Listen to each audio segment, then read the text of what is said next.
I pulled a verse last night, before sunset, and was just sleeping on it, letting it resonate.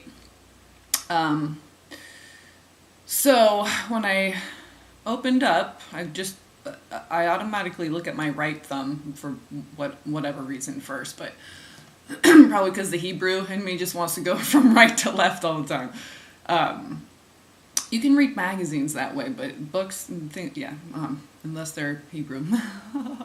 So, and I can't quite read Hebrew yet. We're getting there. We have a long way to go. So, the page was 889. This is my Precious Moments Bible. It's New King James Version, because the King James Version I have, I need some reading glasses for, probably, so I need to get a little bit bigger print, because I do like to use the KJV. I want to get the Orthodox Jewish Bible, or the Jewish Orthodox, but yeah, that's right, the Job. I want to get the Job.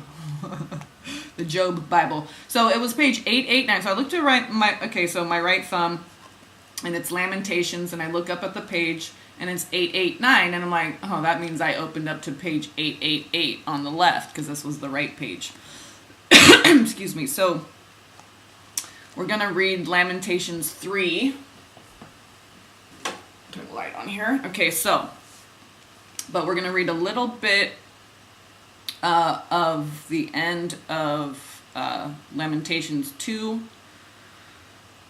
So the rest of 17 and then starting with verse 18 to 22, and then we'll read Lamentations 3 all the way through. Okay, so I did a little bit of research. So laminin, you can look up that. Laminin, Laminin, I believe it's spelled that way. It's something within the body, laminin. Just check it out, the shape of it. It's pretty cool. Laminin. Mm-hmm. So, and Lamentations is like lamenting, okay? Like just crying out to God, throwing yourself on the mercy of God's court, whatever, just it's lamenting. It's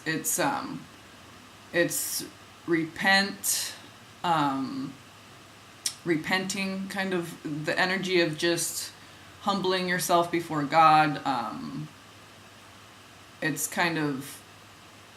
heartfelt stuff, but kind of more the sorrowful, what we all been through as children of God. Anyway, we're going to go into that. So it was just perfect. I opened up to 888, and then everything Lamentations 3 says, and then this little bit, last little bit of Lamentations 2, so we'll start there.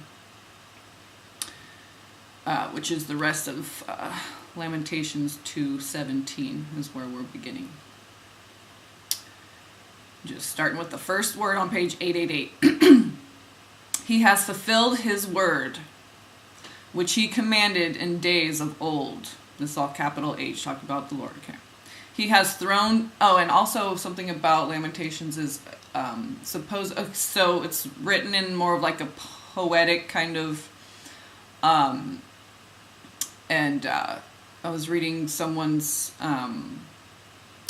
just when you Google stuff, they have people who review whatever. Okay, so we're talking about how they believe Jeremiah was the author of Lamentations because of a reference somewhere else in the Bible, because it doesn't necessarily have an author.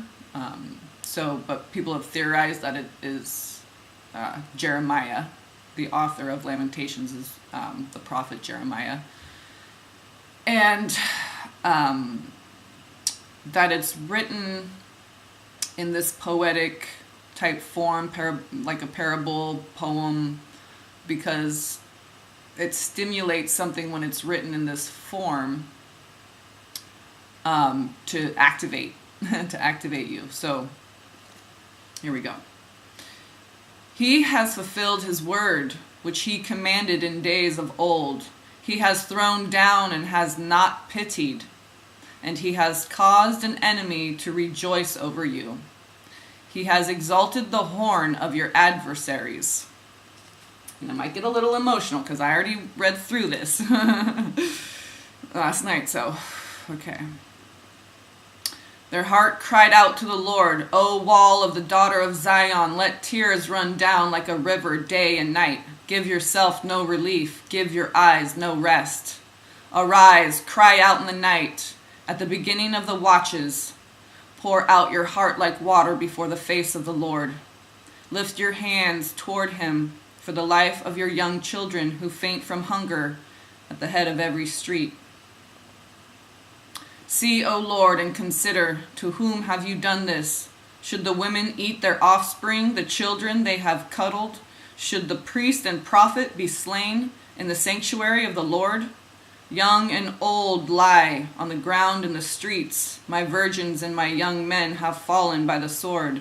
You have slain them in the day of your anger. You have slaughtered and not pitied. You have invited as to a feast day the terrors that surround me.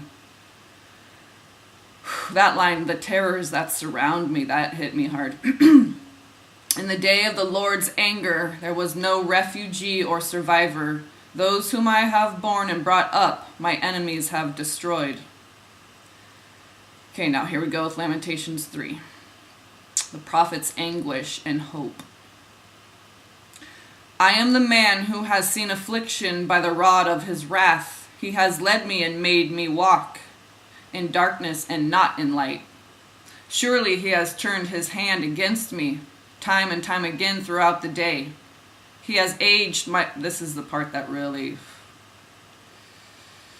He has aged my flesh and my skin and broken my bones.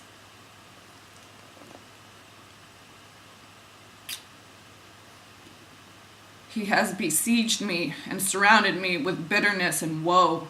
He has set me in dark places, like the dead of long ago.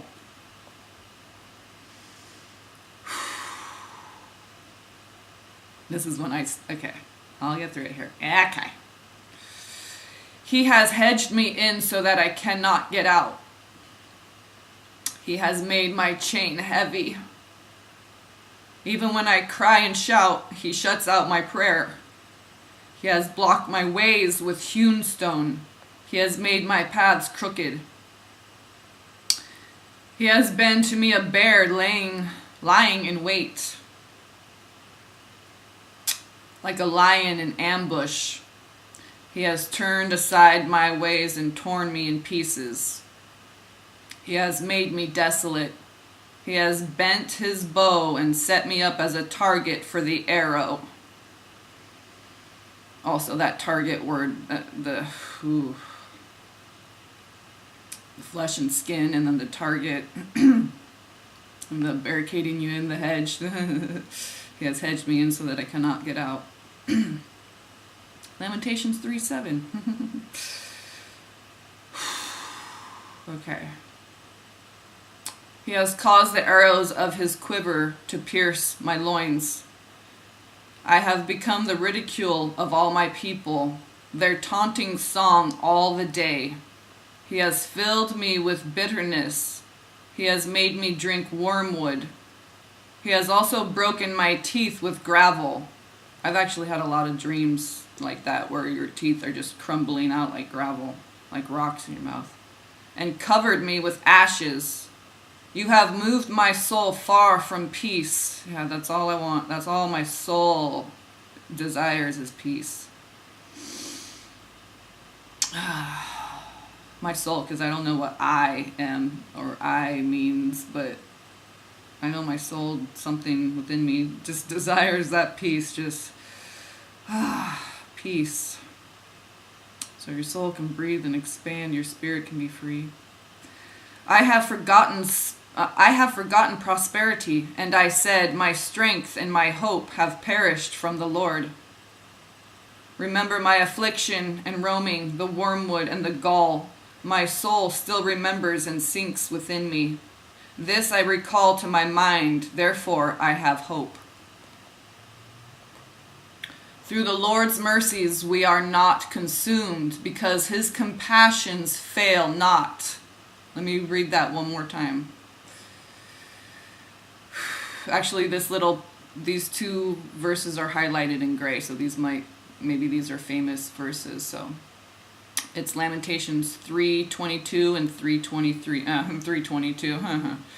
This is 3:22. Through the Lord's mercies we are not consumed, because his compassions fail not. Through the Lord's mercies we are not consumed, because his compassions fail not. Even though the children of God, everything we've suffered through. Okay? Through the Lord's mercies we are not consumed, because his compassions fail not. And this is Lamentations 3:23. And both these verses are highlighted in gray. They are new every morning. Great is your faithfulness. So talking about the compassions, okay? So through the Lord's mercies we are not consumed, because his compassions fail not. They are new every morning. Great is your faithfulness, capital Y, talking about the Lord God, okay? His faithfulness is great. It never wavers. We're the ones who waver. The flesh is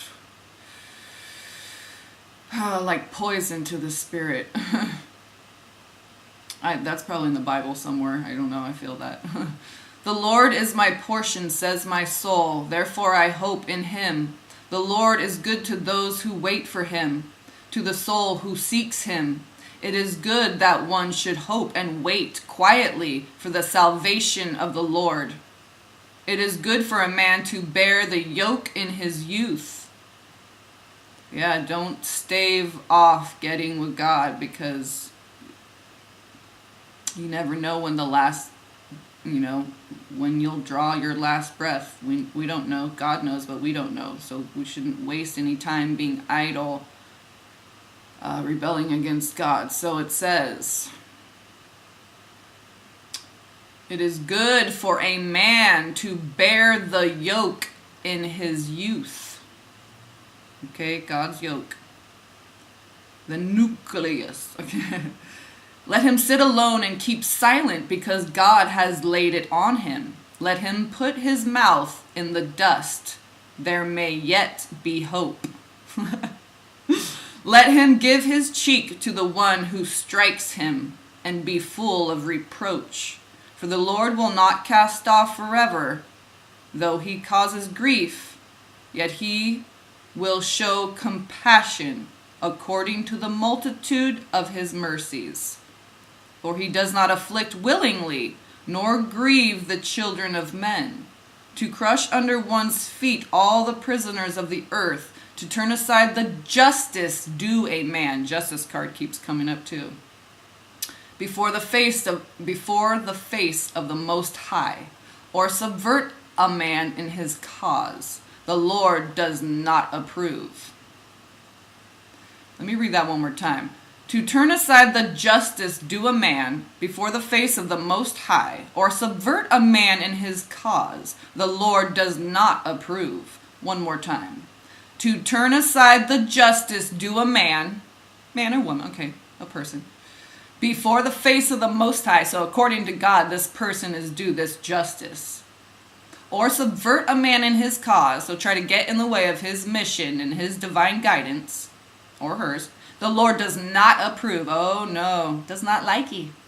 Lord no likey. Who is he who speaks and it comes to pass when the Lord has not commanded it? Is it not from the mouth of the Most High that woe and well-being proceed? Why should a living man complain, a man for the punishment of his sins? And that's one thing about complaining. It says, is it not from the mouth of the Most High that woe and well-being proceed? So God decides everything. Nothing's getting by God. So if we're complaining, what are we really doing? We're bitching at God saying, you don't really know what you're doing. Okay? Everything good and bad comes to pass because God commanded it. So if we're complaining about anything, then we're complaining about God's plan and the story he wrote. And really? That's a little bit, I don't know. So whenever I find myself going into that, I go, no, it's divine. Everything is working out for the benefit of all. Okay? Everything's divine, so trust in it. Right? We know this. We just need to be that. Okay, so is it not from the mouth of the Most High that woe and well-being proceed? Why should a living man complain? That's right. A man for the punishment of his sins. Let us search out and examine our ways and turn back to the Lord. Let us lift our hearts and hands to God in heaven. We have transgressed and rebelled. You have not pardoned. You have covered yourself with anger and pursued us. You have slain and not pitied. You have covered yourself with a cloud that prayer should not pass through. You have made us an offscouring and refuse in the midst of the peoples. All right.